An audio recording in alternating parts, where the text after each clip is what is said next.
On n'avait pas envie d'un aménagement ordinaire, on n'avait pas envie de trottoir, on avait envie de garder de l'herbe, de garder des fleurs, puisque les gens dans le Chalier s'étaient déjà approprié le terrain et on ne voulait pas leur imposer quelque chose de trop urbain, disons. Voilà, on a fait confiance à M. Tessou, il nous a amené un projet qui nous a plu, puisque c'était un projet dans la simplicité et aussi il y avait des petites touches personnelles qui nous ont plu aussi. Bon, c'était vraiment un travail de confiance.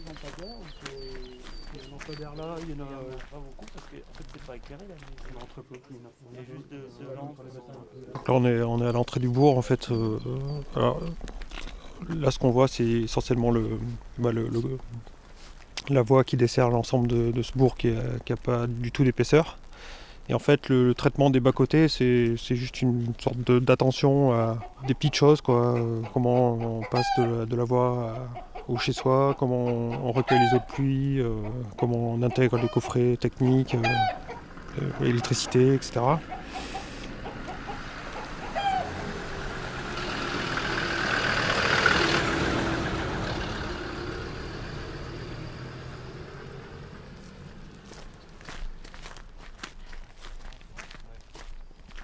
La deuxième placette, qui est la plus complexe en termes de géométrie, parce que alors que les deux autres sont horizontales, là on est dans la pente. Et puis on est au carrefour avec plusieurs parcours. Le parcours principal, la voirie, mais aussi des cheminements qui arrivent de toutes parts, qui arrivent de l'église avec l'escalier, mais aussi la rampe latérale. Il y a une sorte de chemin qui est emprunté par les riverains, et puis d'autres parcours plus au sud qui desservaient en fait l'ensemble des jardins en terrasse. C'était une sorte d'équation à résoudre avec plusieurs entrées. Il faut quand même trouver des surlargeurs pour permettre le stationnement des riverains, tout en faisant en sorte que si les véhicules ne sont pas là, l'espace public puisse devenir autre chose, et le suggérer par le dessin. C'est la raison pour laquelle on a aussi ce petit belvédère qui est dans le prolongement des places de parking et qui permet d'avoir sans doute la vue la plus spectaculaire sur la vallée de la Truyère, puisqu'on est dans l'axe de la rivière.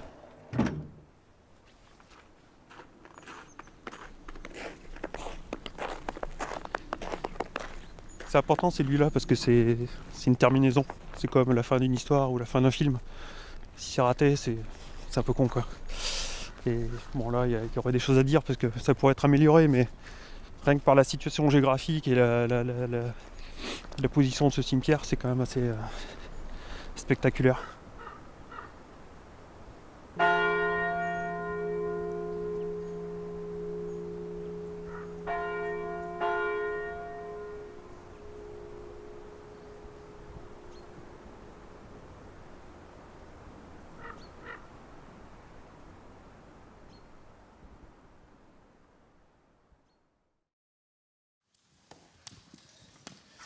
Alors voilà un débat ambitieux. Nouvelle richesse, le titre de l'exposition, l'enjeu même du manifeste, puisque c'est une exposition manifeste.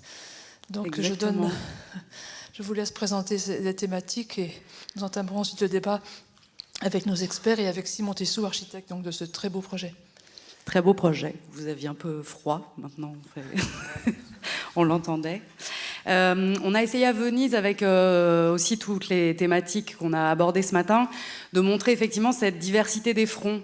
C'est-à-dire qu'on a des fronts économiques, on a des fronts de projets, on a des fronts politiques, on a des fronts de processus. Et en fait, on voit que finalement, l'architecture peut être l'élément déclencheur de la bataille qui génère et qui crée ces nouvelles richesses. Et donc, on a essayé d'aborder donc des thèmes très différents, mais qui à chaque fois ont en commun que les nouvelles richesses créées sont pas uniquement monétaires et donc réinterrogent la valeur même de ces richesses. On a des richesses démocratiques, sociales, culturelles.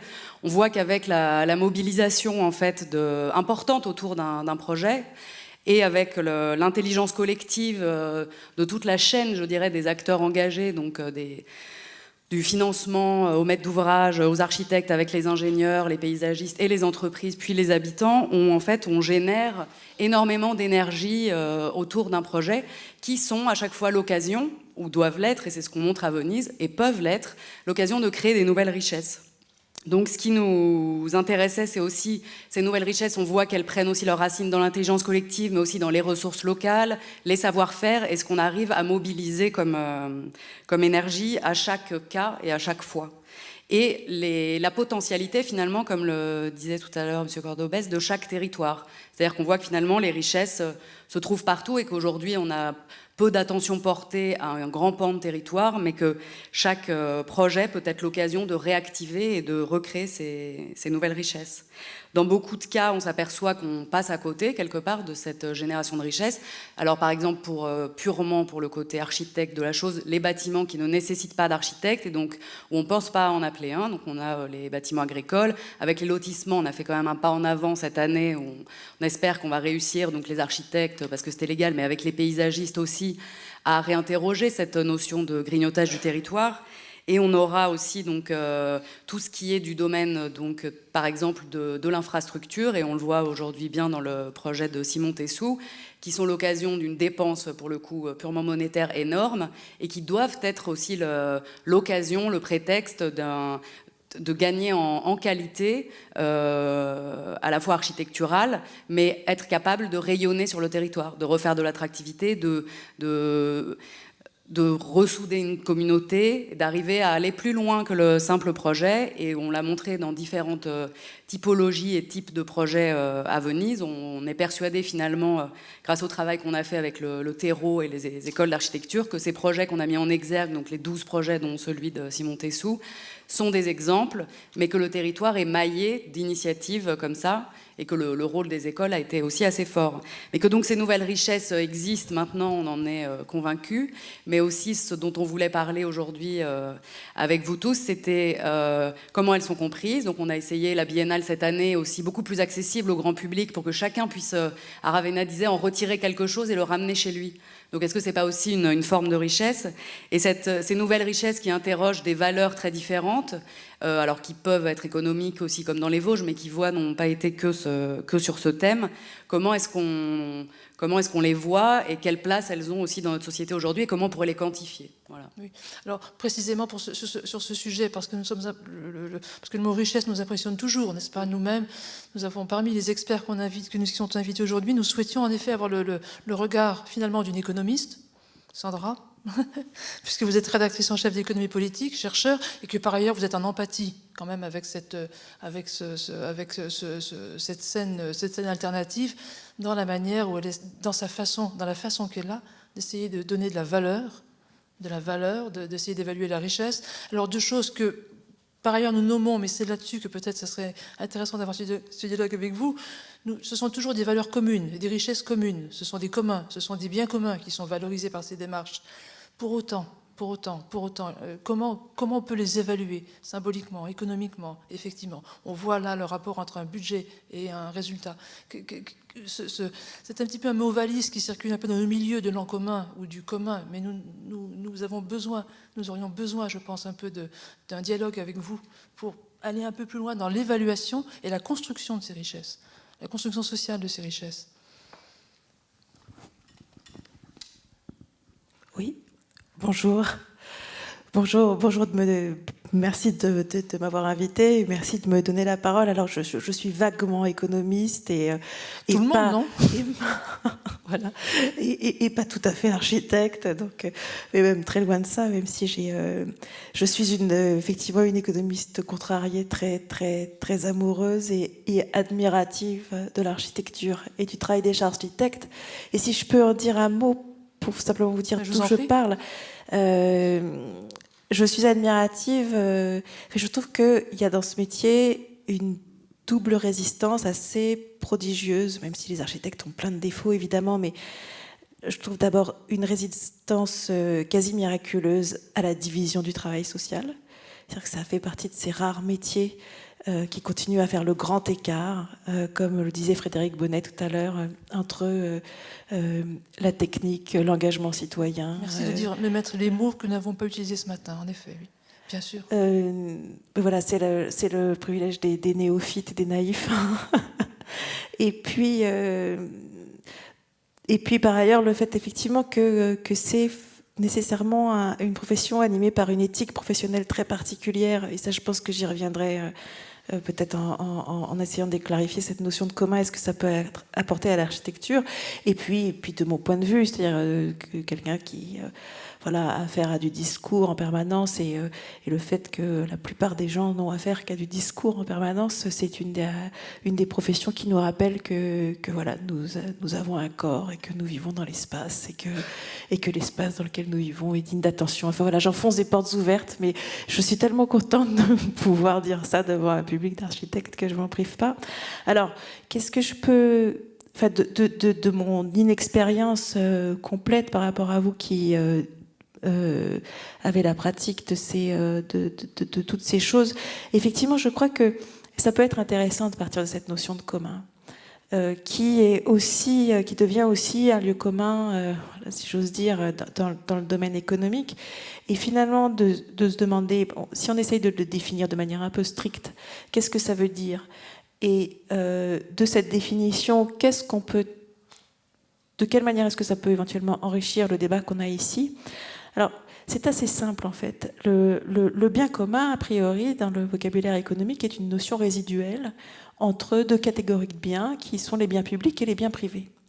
Et les biens publics et les biens privés sont définis par le croisement de deux caractéristiques. C'est très très simple. En fait, on peut faire un tableau à double entrée avec deux notions. La notion de rivalité ou de non-rivalité, c'est-à-dire un bien rival, c'est un bien, si moi j'en profite, si moi je le consomme, et ben mon voisin ne peut pas le consommer. Je veux dire qu'on peut pas être 25 à le consommer, voilà. Donc là, le prix, c'est très efficace comme barrière à l'entrée, voilà. Et puis l'autre, c'est exclusif ou non exclusif. C'est-à-dire, à partir du moment où le bien est là, tout le monde peut en profiter. Enfin, je veux dire, je ne peux pas barrer l'entrée. Voilà.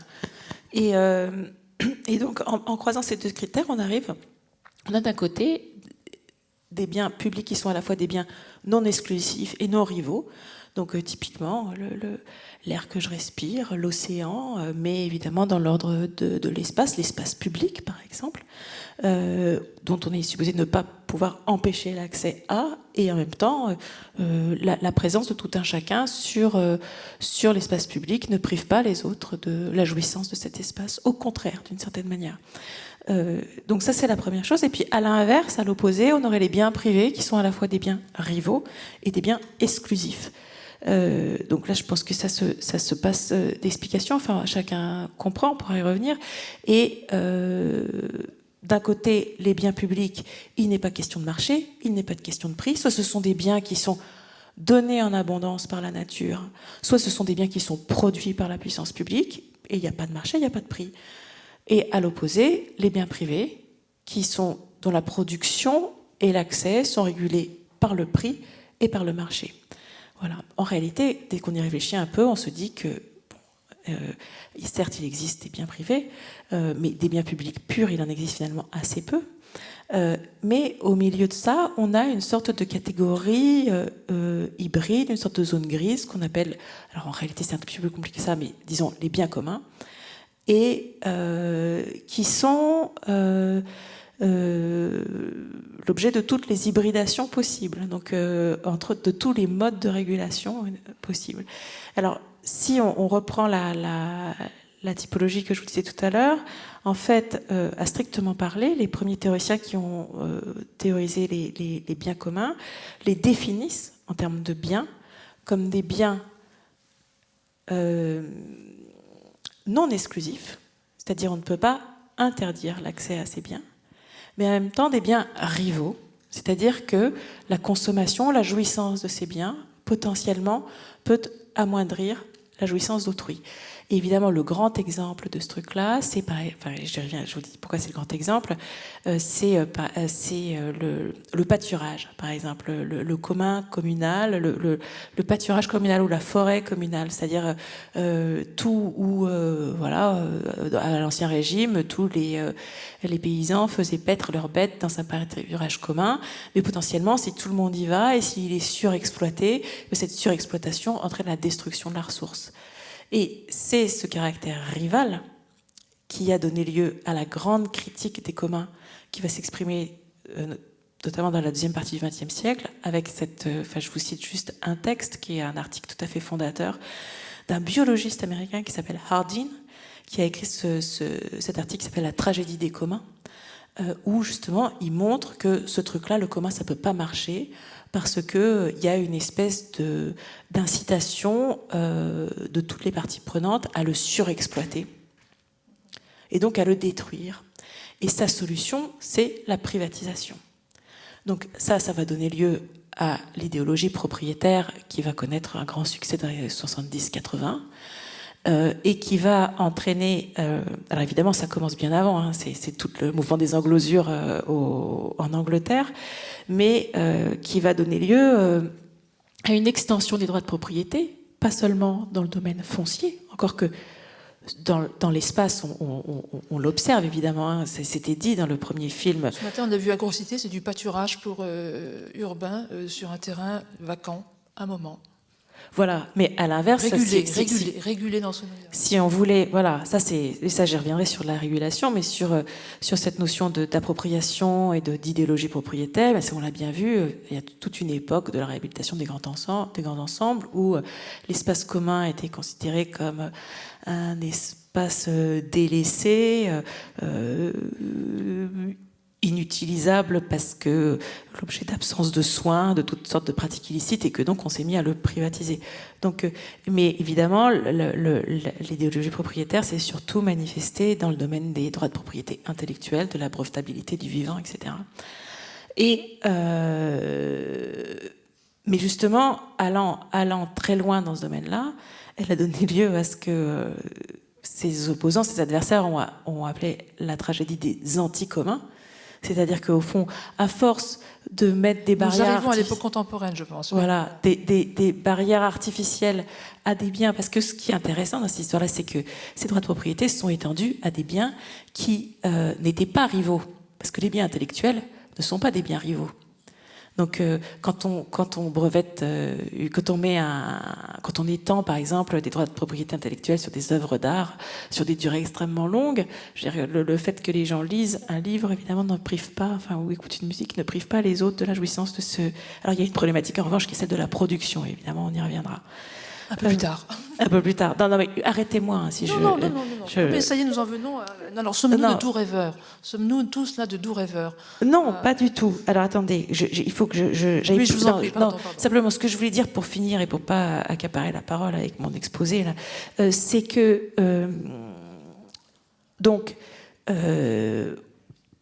oui, on voit que ces anticommuns se sont surtout développés sur des biens justement qui étaient non rivaux, qui sont les communs de la connaissance. Et donc c'est tout le mouvement qu'on a connu avec le logiciel libre, l'opposition à la brevetabilité du vivant, etc. Ce que je voudrais juste dire pour finir sur les communs, c'est que si on ne peut pas les définir uniquement à partir de la caractérisation des biens. C'est-à-dire qu'en fait on se rend compte qu'il y a des biens qui ont l'air publics et puis en réalité... dès que l'usage devient un peu tendu, qu'il y a une menace de surexploitation, ils deviennent rivaux et donc potentiellement ils deviennent communs. Et en réalité, pour définir un commun, il y a potentiellement une nature de bien plus ou moins éligible à devenir un commun.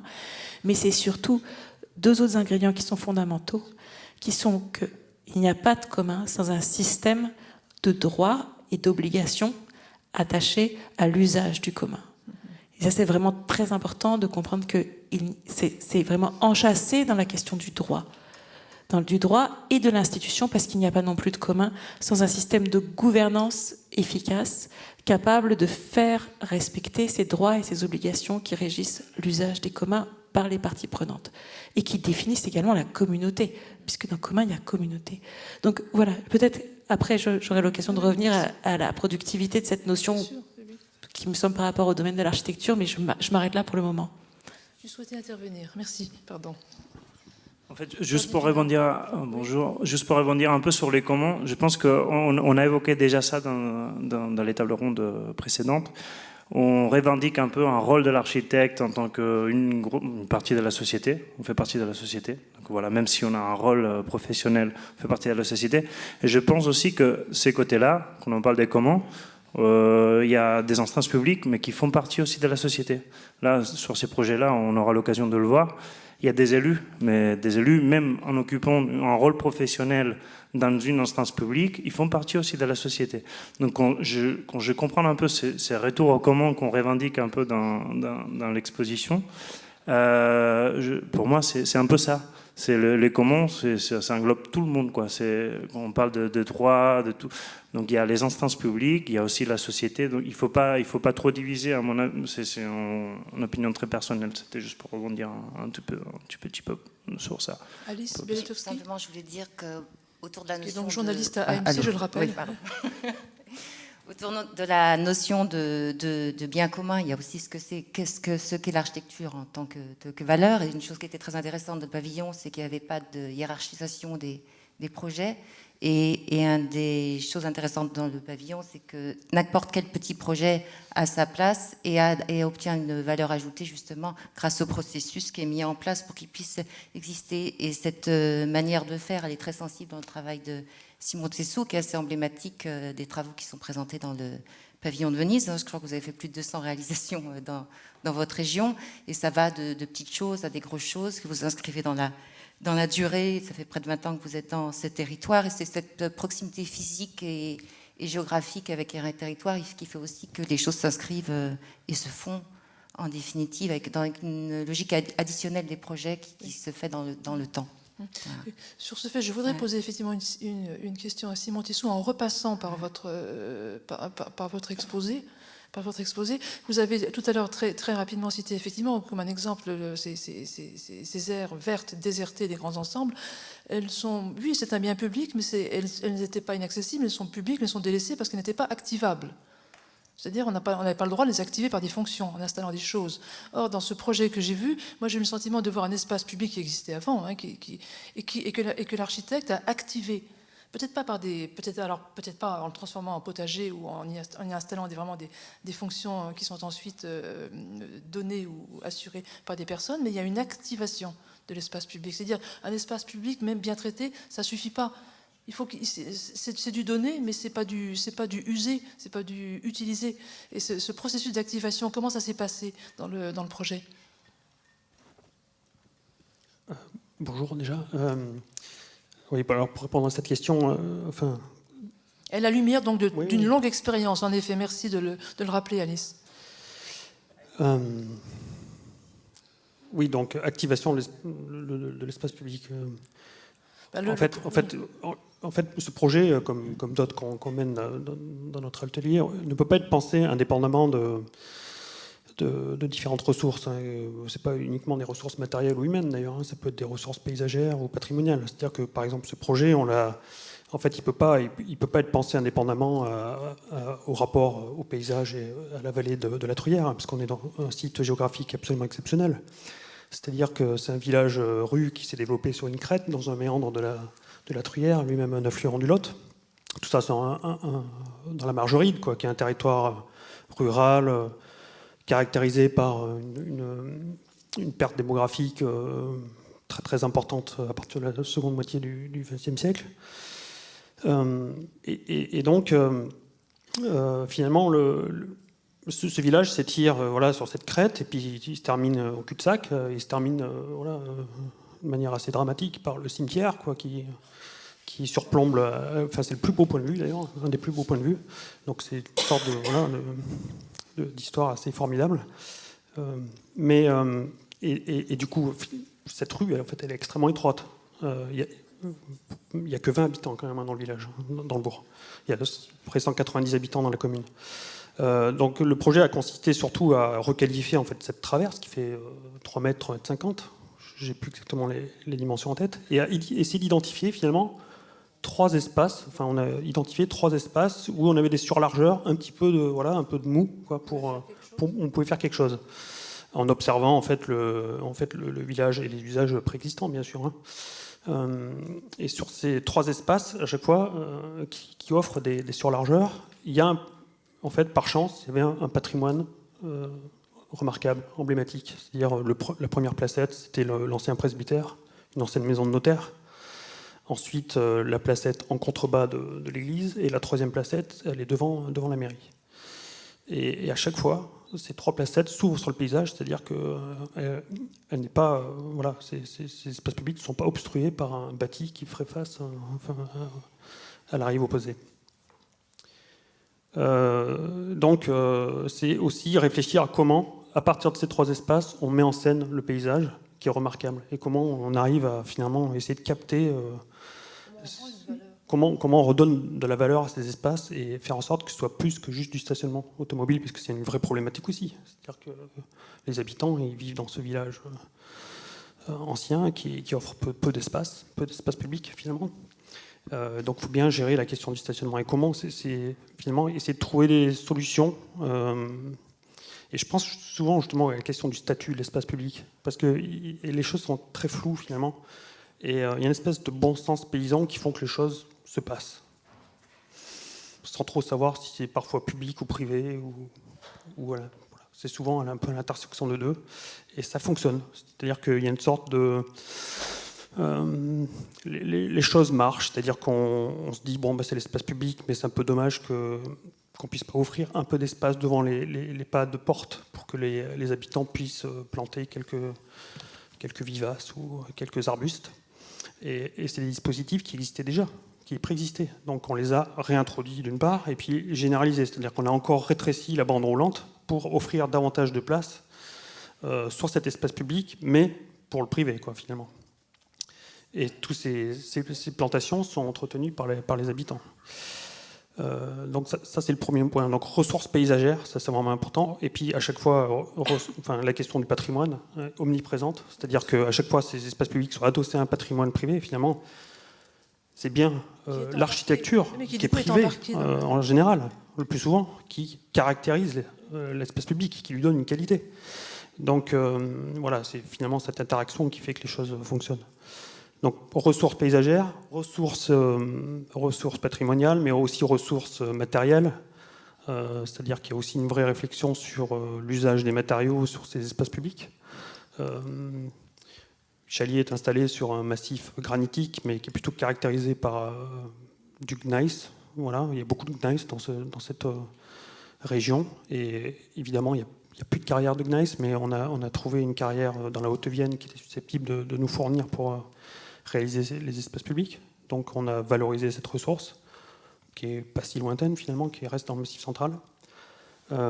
Et puis ressources humaines aussi, hein, parce que tous les travaux ont été réalisés par une entreprise locale et non pas par un grand groupe. Et ça c'est quand même formidable, parce que c'est une manière de faire en sorte que ce soit vraiment les acteurs locaux et leur savoir-faire qui sont formidables, franchement, pour construire toutes ces petites placettes. Puisque la bande de roulement en elle-même, elle est très simple. Hein. C'est de l'enrobé, grenaillé, point barre.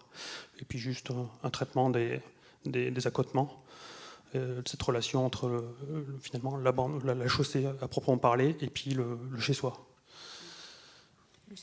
Oui, on voit dans le projet que du moment où vous êtes intervenu, vous avez effectivement créé des richesses, réactivé des procédés, valorisé, je dirais, un certain nombre de choses. Mais la question qu'on peut se poser aussi, c'est comment vous êtes arrivé sur un projet comme ça, c'est-à-dire avec des petites communes où on a des élus en général pas très aguerris à l'architecture, puisqu'on le déplore, mais on a l'impression quand même d'une légère déconnexion avec le public aujourd'hui qu'on essaye de combler, mais enfin on en est à cet état de fait, et avec évidemment des compétences en architecture et en urbanisme en général manquantes aussi, alors qui peuvent se retrouver en rôle de conseil dans la région, mais quelque part le processus même de vouloir essayer de créer de la richesse, après on y arrive plus ou moins bien, et l'architecte après est là pour s'en saisir et aider le projet, mais comment est-ce que sur un projet d'infrastructure où il n'y avait aucune obligation, comment ça s'est passé d'avoir envie ou que ce soit rendu possible? Alors, en fait, ce qui est intéressant, c'est que moi je trouve qu'à la campagne, finalement, la question de l'espace public est une porte d'entrée intéressante pour que l'architecte urbaniste retrouve une place, une vraie place. Parce qu'on parle, on parle de l'espace qui concerne tout le monde. Et finalement, c'est assez efficace, c'est-à-dire, mais ça implique des modes opératoires très différents. C'est là où je veux en venir. C'est-à-dire que c'est ça qui nous intéresse. Voilà. Donc à Chalier, en fait, c'est c'est plutôt classique, quoi. C'est-à-dire qu'il y a un appel d'offres. Le chalier se positionne par rapport à un programme qui est proposé par le CIE en concertation avec le conseil départemental à l'époque, qui s'appelle Opération Un cœur de village, qui donne lieu... Attends, je t'interromps, c'est pas négligeable. Le CAE joue son rôle. Il y a un rouage, encore une fois déconcentré. Oui, mais en fait, dans la procédure, Décentralisé. telle que je voulais décrire, c'est quand même assez conventionnel. C'est-à-dire qu'il y a un appel d'offres, à la suite, il y a un diagnostic qui est établi par le CIE, Mais par contre, la démarche est intéressante, c'est-à-dire qu'elle ne focalise pas uniquement sur le bourg, mais plutôt sur l'ensemble du territoire communal. Un appel d'offres est lancé, on répond, hein, comme d'autres agences, on est retenu, on a la chance d'être retenu, et finalement, il n'y a pas de document d'urbanisme hein, dans ces petites localités, c'est-à-dire qu'il n'y a pas de PLU, etc. Donc c'est le règlement d'urbanisme qui s'applique. Il y avait une obligation de prendre un architecte. Non, pas du tout. Ah, pas du Pas tout, du vous avez répondu. Pas d'obligation. Oui, voilà. Pas d'obligation. C'est ça, oui. C'est juste que du coup, cette procédure, elle permet quoi En fait, l'opération Cœur de Village, elle permet finalement d'essayer d'avoir une vision plus ou moins long terme sur le territoire communal en faisant des esquisses préliminaires, un phasage des travaux possibles, une estimation du coût des travaux, mais répartis sur l'ensemble du territoire communal, c'est-à-dire pas uniquement focalisé sur Chalier. Ensuite, on détermine des tranches de travaux, et ensuite, avec les élus, on décide par laquelle on va commencer, et les techniciens aussi, hein, enfin le comité de pilotage. Donc, on est tous arrivés à la conclusion que finalement, il était peut-être intéressant de commencer par Chalier. Il y avait une vraie problématique sur les réseaux, c'est-à-dire que finalement, le point de départ de l'inscription de Chalier dans cette démarche, c'est qu'il fallait refaire tous les réseaux. Et très intelligemment, en fait, la commune s'est dit, bon, quitte à refaire les réseaux, on va aussi refaire les sols, repenser finalement tout l'espace public, quoi. Et c'est là où on a pu en fait amener tout ce qui a été réalisé. Mais c'est une démarche très longue, hein, ça dure 7 ans. C'est-à-dire qu'entre le moment où on fait la première esquisse préliminaire jusqu'à la réalisation telle que vous la voyez aujourd'hui, c'est 7 ans. Donc ça, c'est le mode opératoire. C'est bien de le préciser par rapport à l'échelle du projet aussi. Oui, c'est 450 000 euros. Pour un village de 200 habitants, c'est énorme. C'est colossal. C'est-à-dire que c'est une collectivité qui a décidé de capitaliser tous les ans, de faire grossir son bas de laine pour pouvoir financer l'opération d'une seule tranche. Puisque c'est un village en cul-de-sac. Et donc finalement, diviser le projet en plusieurs tranches aurait été compliqué. D'autant plus pour les réseaux, pour des raisons très techniques, ça aurait été compliqué. Donc ça, c'est juste peut-être pour finir, ça c'est un premier mode opératoire. Mais juste pour peut-être avancer dans le débat, ce que je voudrais dire, c'est qu'aujourd'hui, je mène d'autres projets d'espace public avec un autre processus qui n'a rien à voir. C'est-à-dire que je me suis aperçu que, en fait, finalement, pas toutes les communes n'avaient la patience, comme Chalier, d'attendre 7 ans pour aboutir à un résultat. Même si à la campagne, le temps long, on a l'habitude, quoi. Mais vous avez des communes, quoi, ils veulent un résultat tout de suite. Et puis avec 20 000 euros, quoi. Donc concrètement, c'est ça. Donc en fait, ce que je propose maintenant pour ces communes, c'est en fait qui sont pressées et qui veulent un résultat tout de suite. Ça consiste à en fait travailler autrement, plutôt proposer des genres de vacations, en fait, qui consistent à arpenter les lieux avec les élus, essayer de déterminer quels sont les problèmes principaux. Moi, j'évoque souvent l'idée que c'est plutôt un travail de soustraction plutôt que d'addition. C'est-à-dire que, en fait, il y a une sorte de sédimentation qui se forme comme ça dans ces villages, et à la fin, ça devient grotesque. C'est-à-dire qu'il y a tellement de choses, tellement d'objets, tellement la végétation a pris une ampleur considérable parce que les services techniques sont à peu près absents. Puis chaque génération, il va de ces quelques plantations complètement stéréotypées, et à la fin, ça ne ressemble plus à rien. Ou alors, vous avez des espaces publics qui sont en fait côte à côte, juxtaposés, mais qui n'entretiennent aucune relation. Donc, en arpentant en fait le site avec les élus, déjà la première étape consiste à montrer comment finalement on pourrait réarticuler tous ces espaces qui sont complètement enclavés, enlever beaucoup de choses. Et très récemment, par exemple, les travaux viennent de se terminer. J'ai proposé de travailler directement avec un terrassier. Voilà, je propose à la commune, écoutez, vous prenez un terrassier que vous connaissez bien, vous leur demandez un devis.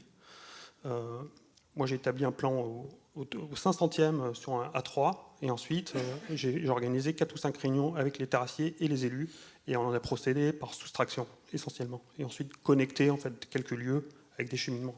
C'est tout. Et là, tu travailles sur vacation. Voilà, c'est-à-dire plutôt que... Parce qu'évidemment, ça...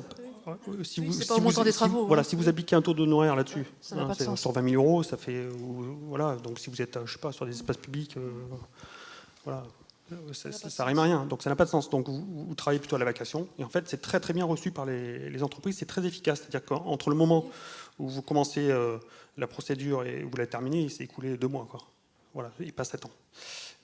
Voilà. Et finalement, ce qui est intéressant, c'est peut-être l'addition de ces petites opérations qui peuvent se mener dans ces territoires-là, dans ces communes-là, qui commencent à fabriquer un projet plus global qui prend toute sa valeur, quoi. Voilà. Donc, je ne sais pas si... Je crois que tu avais une question.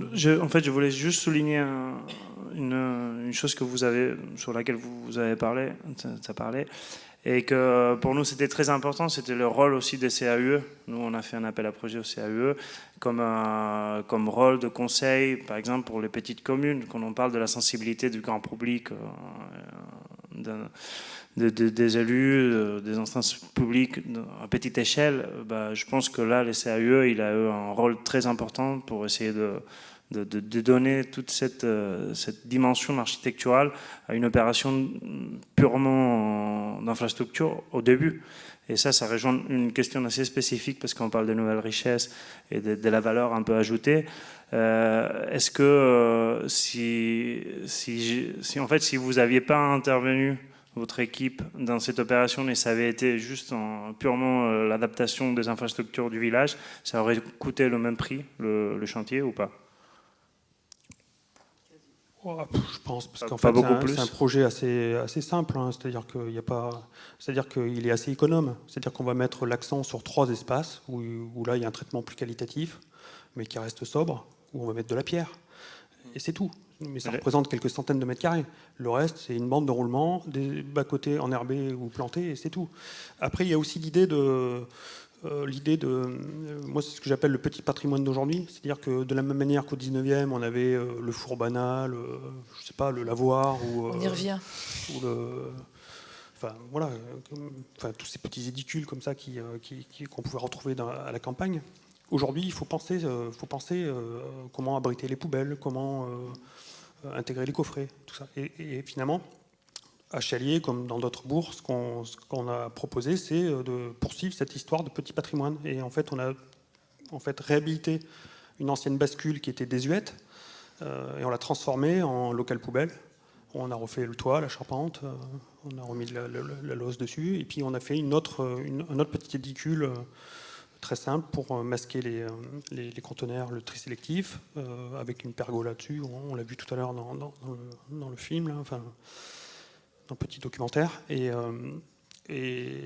finalement, je trouve que ces objets architecturaux méritent une vraie attention. C'est-à-dire que par là, on arrive à qualifier l'espace. Voilà. Parce que finalement, on arrive à contenir dans ces petits édicules les objets du catalogue, plutôt que d'acheter du mobilier urbain, du catalogue, pour concevoir les espaces publics. En même temps que c'est un peu cette matière grise apportée et le soin du détail qui fait travailler aussi les entreprises locales. C'est ça. Et qui fait réactiver un peu oui. tout le réseau. Voilà. C'est une manière d'activer exactement des ressources et puis une manière de recycler de la matière. Hein. C'est-à-dire que, par exemple, il y a 2 logiques qui ont prévalu dans la construction des espaces publics et de ces petits édicules. Il y a donc des matériaux qui viennent d'une carrière, mais il y a aussi pas mal de pierres de réemploi. Un mélange de schiste, mica-schiste, gneiss, issus de démolition en fait, de la commune ou de communes périphériques. Et donc ça, c'est de la pierre de réemploi qu'on a utilisée pour tous les murets. Voilà. Alors que les sols, là, bon, il fallait qu'on ait une qualité supérieure pour des questions de pérennité. Mais Simon, ça veut dire que touche par touche, en fait, c'est toute la structure du village, c'est tout ce que le village a de commun qui se retrouve réactivé, et qui se retrouve aussi un peu remis sous le regard et sous la responsabilité aussi des élus et des habitants, petit à petit, comme ça. C'était pas la demande initiale, mais ce processus. J'ai pas bien saisi, désolé. Je veux dire, le petit patrimoine, ouais. Enfin, tout ça, après, c'est placé sur la responsabilité de qui? Tout ça, c'est effectivement entretenu par la commune. On est bien sur l'espace public. Hein, donc, oui, bien sûr. Voilà, et ce sont bien des équipements publics. Donc c'est bien une réactivation bien sûr, de choses qui étaient un peu les unes délaissées, les autres, et qui En fait, qui tout part à la grâce d'un projet architectural, ça il faut le redire, merci Alice de le rappeler, mais reprend sa valeur, trouve une En valeur. fait, toutes ces choses préexistaient. C'est-à-dire que les conteneurs, ils étaient bien là. Tout l'espace public était bien là, mais il était dégradé. Il avait fait l'objet de plantations en fait, qui avait vraiment pas lieu d'être. C'est-à-dire qui refermaient le paysage, qui obstruaient les vues. Et donc, c'était aussi une manière, en fait, de... La première action consiste finalement à nettoyer le site. J'aime pas bien ce terme, mais finalement enlever tout ce qui, en fait, perturbe vraiment sa lecture, quoi. C'est-à-dire que on a une telle accumulation d'objets, une telle accumulation de végétaux qui prennent de l'ampleur et qui ferment les espaces. Que les vraies ressources ne sont plus perceptibles. Et que les vraies ressources, c'est-à-dire que finalement la rivière, la vallée, n'est plus perceptible. Et ensuite, finalement, ces 3 placettes, elles interrogent une autre chose. Et une chose essentielle, c'est que, en fait, si vous voulez, tout le coteau, sur cette image, on le voit, tout le coteau, il faut imaginer qu'au 19e siècle, il était encore cultivé, avec des potagers, des vergers, etc. Et finalement, ce travail sur l'espace public pose la question du devenir de ce coteau. C'est-à-dire que demain, si on n'y prête pas attention, on ne verra plus la vallée depuis les espaces publics, parce que ces coteaux sont en train de s'enfricher. Alors je pense que Sandra Moatti, elle va partir en admirant encore plus les architectes qu'au début. Là, je vous voyais opiner. Oui, j'opine, absolument. Non, mais écoutez, je ne sais pas trop quoi ajouter, si ce n'est que... je vois bien qu'effectivement, on croise le commun à chaque pas, quoi. C'est-à-dire... à la fois dans ce que vous disiez tout à l'heure sur justement espace public, espace privé. Enfin, justement, là, on est typiquement dans l'espace commun. C'est-à-dire que quand on a des riverains qui élargissent la bande de l'espace privé, mais en réalité qui produisent des aménités qui profitent à l'espace public, bon, on est typiquement dans l'espace commun. Et là, on a, en fait, vous dites, il n'y a pas de règle, ça s'est toujours fait comme ça, mais enfin, on est dans l'ordre d'une sorte de droit coutumier des usages dont vous avez pris acte et dont vous avez fait projet d'une certaine manière. Donc là, quand je disais que c'est pas juste un type de ressources, mais c'est un type de ressources accompagné d'un système de règles qui peut être totalement implicite. Mais voilà, ces règles implicites existent. Et donc, de même que la règle implicite que s'il y a une surlargeur de la chaussée face à un grand paysage, et bien, il y a des chances que ça soit investi, et que donc si on y colle un petit édicule, on signale que voilà, ici c'est un lieu de rapport au paysage et de rapport à la vallée particulier. Mais enfin, pour poursuivre sur cette notion de commun, je crois que je trouverais ça intéressant d'essayer d'approfondir ensemble parce qu'il y a quand même quelque chose qui est quand même très largement à penser en économie aussi autour de cette notion de commun, c'est celle de la rémunération de la production du commun. C'est quand le commun est disponible, que c'est un espace, que c'est une ressource naturelle. La question, c'est celle du règlement de l'accès au commun. Donc là, c'est assez simple. Alors, ce qui est intéressant dans l'architecture, c'est que ça a affaire au commun de 2 manières. C'est-à-dire qu'au commun foncier, au commun physique, c'est ce dont on parlait tout à l'heure sur la nature des espaces et des espaces communs, parce que l'espace commun, c'est quand même la matière pure de l'architecture, hein. Même en fait même quand c'est le commanditaire est complètement privé, en fait l'architecte il a affaire à l'espace commun. D'ailleurs c'est ce qui fonde à mon avis la nécessité de faire appel à un architecte, parce que si c'était uniquement un bien privé, il n'y aurait pas de nécessité de faire appel à un architecte. C'est parce qu'il y a des riverains, c'est parce qu'il y a des passants que voilà, l'architecte travaille pour d'autres que son commanditaire, mais bon. Et donc c'est d'une part un rapport à un type d'espace, et en même temps, en tant que processus de conception, c'est aussi un commun intellectuel. Alors là, on en a moins parlé, mais effectivement, toutes les problématiques du participatif, de l'implication des parties prenantes, des citoyens, des milieux économiques. La question, c'est comment l'architecte devient l'administrateur de ses compétences, de ses ressources, de ses savoirs, enfin,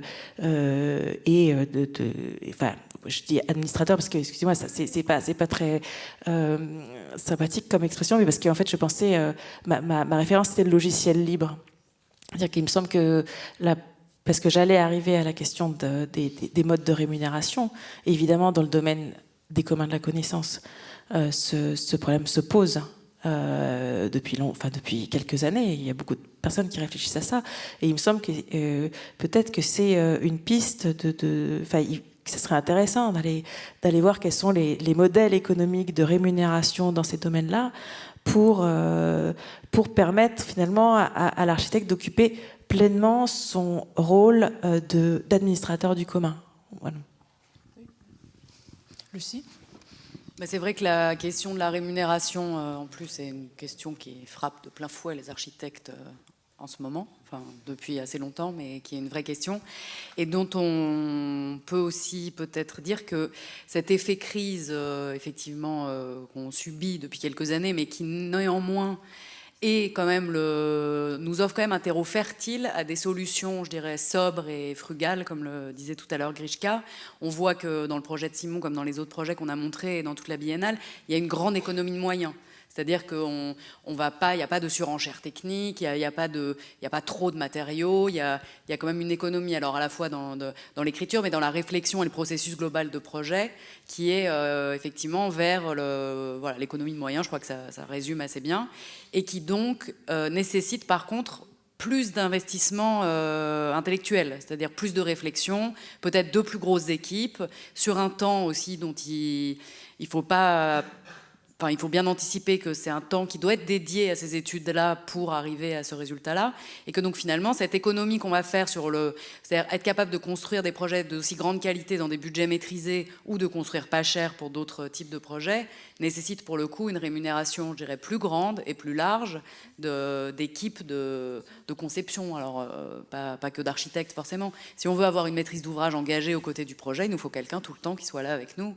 De la même façon que le temps d'étude pour un architecte d'aller interroger toutes les filières locales pour faire des murs en pierre, ça va être 3 fois plus long que prendre le parpaing de chez Point P.